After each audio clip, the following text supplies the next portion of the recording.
Бүгін мен сіздерге ашытқысыз дайындайтын өте жұмсақ, дәмді болып шығатын шелпек нан мен бауырсақтың рецебімен бөлісемін.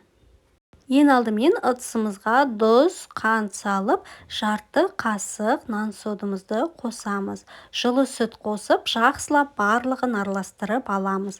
Алдын ала илегіштен өткізіп алған ұнымызды қосып, жұмсақ қамыр илейміз. Толық құрамын видеоның астында жазып қалдырамын. Видео ұнаса лайк басып, менің арнамда жаңа рецептерді жіберіп алмау үшін тіркеліп, қоңырау белгісін басып кетіңіздер. Жұмсақ қылып қамырымызды илеп алып, 10-15 минутқа бетін жауып қоямыз.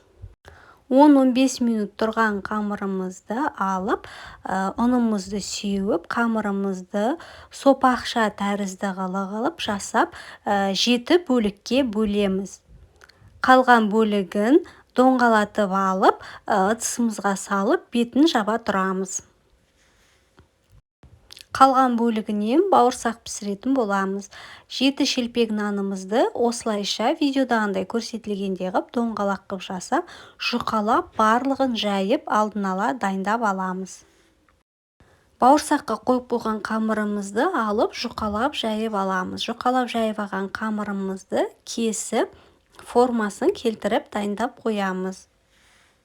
Майымызды отқа қойып, қыздырып алып, бауырсақтарымызды екі жағын қызартып пісіріп аламыз.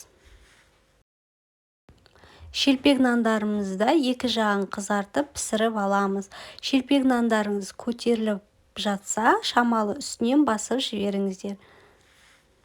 Міндетті түрде осы рецеппен жасап көріңіздер. Шелпек нандарымыз өте дәмді және жұмсақ болып шығады.